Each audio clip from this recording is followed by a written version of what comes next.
to my channel. Today I'm going to talk about some of the stuff that I don't like about the MGHS. Now if you haven't checked out my previous video of the detailed walkthrough of the car, I'll leave the link in the description box below, and make sure you stay tuned to the end of the video for my review and recommendation. So the first thing I don't like about the car, and it's probably a bit more of a personal preference, is the actual key. Now the key for me, I feel it's too light, which gives me the impression that it's very cheaply built.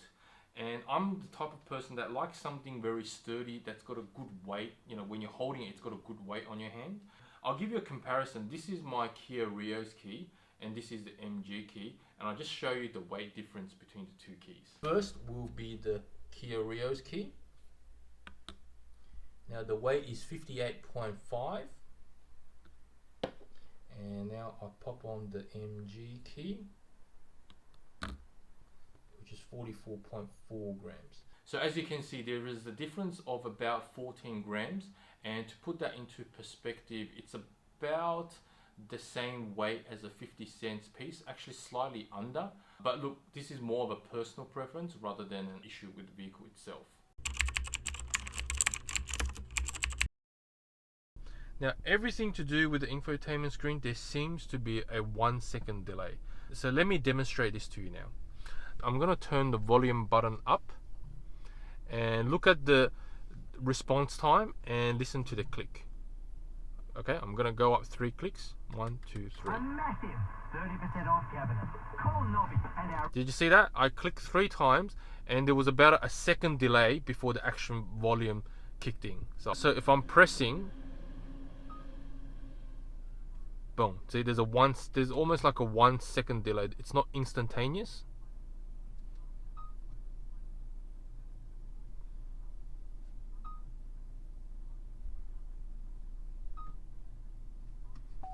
And I also find that when you do reverse, the camera is also a little bit delayed as well. So I'm turning my steering wheel now. You see that? It's just a little bit slow. You know, comparing to my Kia Rio, it's like almost instantaneous. So I'm gonna do 2 turning circles and we'll see how the camera reacts. 1, 2.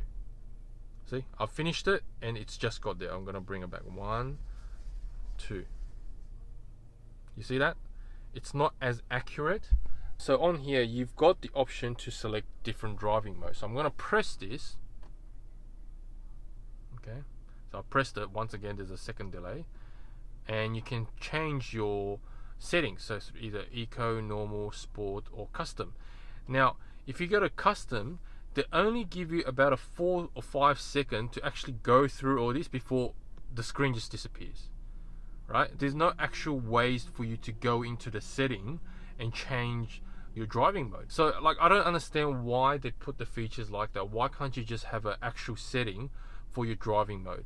And the most annoying thing is that it doesn't actually remember your last driving mode. So each time you turn off the car and you turn the car back on, you go back to the normal driving mode. So what is the point?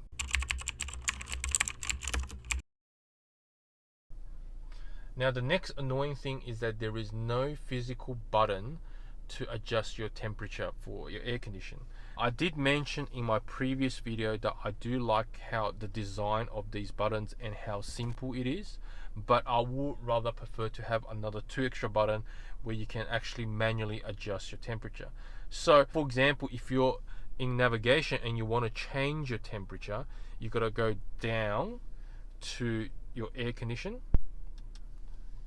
Once again, a 1 second delay, and then you got to go manually adjust it, which I think, you know, it's quite fiddly, and especially when you're driving, it's probably not the safest. And if you want to go back to your navigation, you got to go home, and then you got to go back to navigation again. And I find that that's just a little bit annoying, and there's just too many steps involved.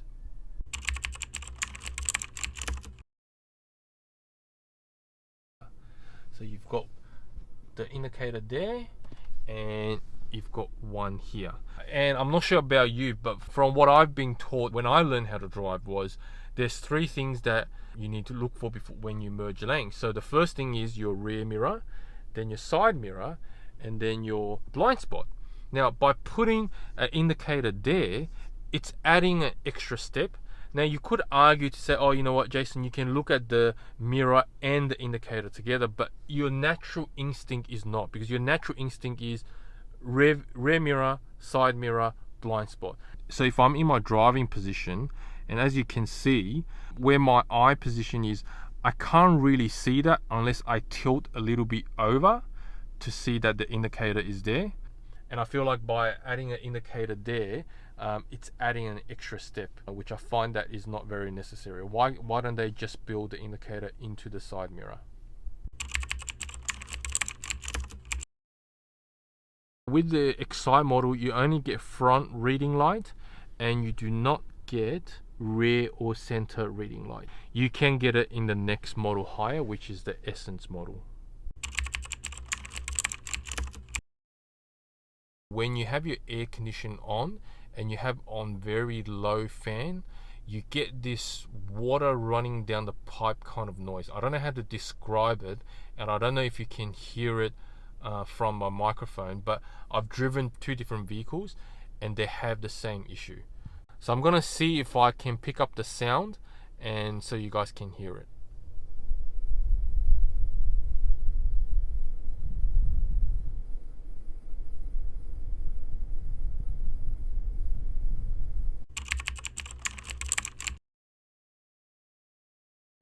For you to use these two functions, you must be in sports mode. It doesn't work in any other mode. So what MG is telling you is that basically you're gonna be racing every time when you want to use these two modes, which I find that a little bit funny. Also, the problem, it's a little bit clunky as well. The shifting, especially when you're going downshift, and also it's got a 1 second delay as well. So basically what happened was, and I'm going to try to tell you the story as shortest as possible because the whole incident occurred through a period of 6 months. Now, I purchased the car at the back end of January, and the car was delivered sort of in the middle of February or beginning of February. Now, the first day when I took the car back, I realized that my sat nav wasn't working. So when I pressed navigation, nothing comes up. So I called the dealership and I said, you know what, hey, my sat nav is not working. And they were pretty cool about it. They said, you know what, Jason, come over the weekend and we can get that fixed for you. It's most likely that it's just that the software needs to be reinstalled. So that was fine. I went there on the weekend, and guess what? The mechanic didn't know I was going, and he doesn't even actually have the physical software on hand. He had to call China to get the file sent to him. So, and it was taking, I think the file was too big, so we couldn't do it that particular weekend, and I went back on the following weekend to get that fixed. Now, fast forward from February to April, during that 2 month period, I've gone backwards and forwards 5 times. And each time they say, oh, Jason, you know what, next time we can get that fixed for you. Next time we can get that fixed for you. It was so promising.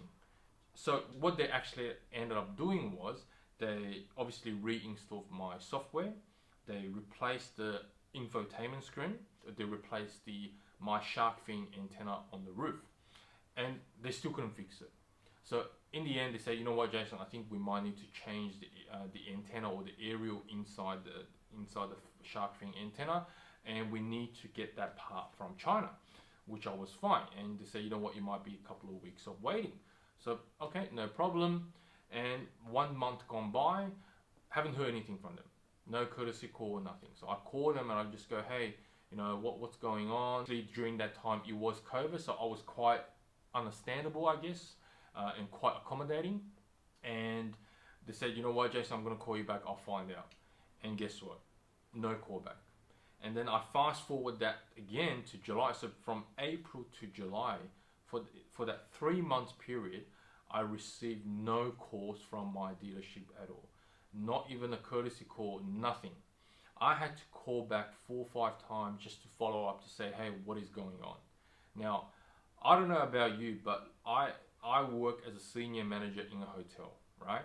And if my staff or my supervisor tells me that there was an incident that occurred with a guest and it hasn't been resolved for 6 months or 5 months, even 2 weeks, I'll be saying, what the hell are you doing? The first thing as a manager, what I will do is I will call the customer just to say, hey, I'm aware of the incident and I'm here to help you, right? Now, I don't know if I'm just being too harsh or what, but you're in a customer facing industry. Like, I don't know how that dealership works. So, as I said, to fast forward that to July, no courtesy call, nothing. And I really got fed up at the end. I got so pissed off at the end, and I'm like, you know what, screw this. I'm not going to deal with you directly. I went straight to fair trading. Now, I'm pretty sure I lodged my complaint on a Saturday, and on the Monday or the Tuesday, the dealership called me. They go, hey Jason, we've got your parts. Now, I don't believe that is a coincidence. What I personally believe was that they got the parts, but they just literally forgot about me. Like, it cannot be such a coincidence, put it that way. So at that point, I was quite angry already. Anyway, I gave them benefit of the doubt, and plus COVID. So I went there on the weekend to get the car fixed. Left there for I think about a week, and they told me, Jason, I'm sorry, it's still not picking up the signal. So I went there. I went to the dealership to pick up the car, and I said, you know what? Then what do I do? Like, what is the solution? You've changed everything, and it can't be fixed. So what is my next step? So their response was, it's really up to MG now. Basically, it gave me the impression that, Jason, you know what? Go deal with MG. It's got nothing to do with us.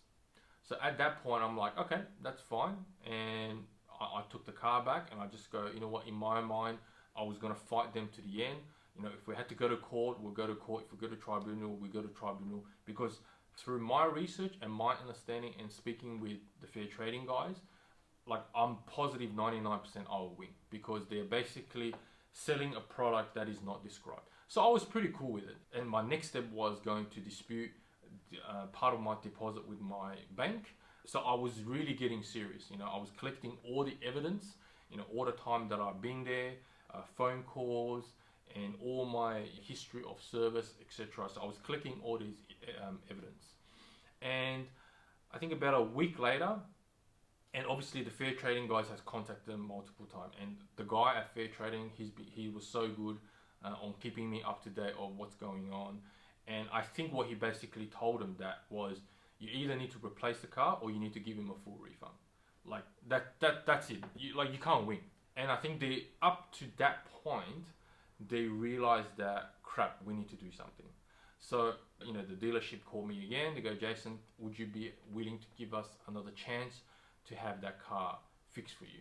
Now, as I said, I work in a customer facing industry, and I know how nasty people can be. And I'm not one of these guys. I just want my issue to be resolved. And during that whole 6 month period, I never asked for a discount. I never asked for pretty much anything. Apart from, I said, look, I need a replacement car whilst I have my car with you, because I need to go to work. So then they took the car back, and eventually it was fixed. And the reason they said it was actually the cable that was running through the antenna to the infotainment screen, or the area or something like that. That was the faulty cable or something along the lines like that. So I guess the moral of the story is that don't be afraid of big businesses, especially when you're buying something that is so substantial. Don't let them take you for a ride. Don't take no for an answer. Know your rights. Deal with the situation in a courteous manner. There's no point going to the dealership and start screaming at them, because they're just not going to help you. Know your rights, collect all your evidences, and fight them to the end. And I hope that my story can be an inspiration to someone that is experiencing something similar.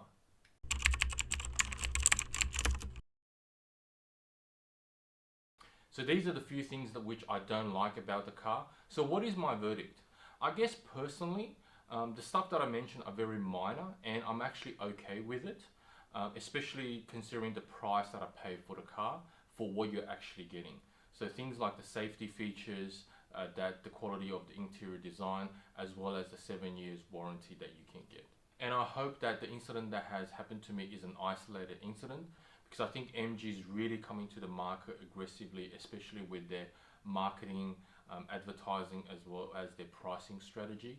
And if that incident didn't occur, I'll actually be a quite happy customer. I think MG is really making good quality cars at very good price points as well, and some of the standard features that you get, you know, even on the base model, you probably have to pay a much higher premium price compared to its competitors.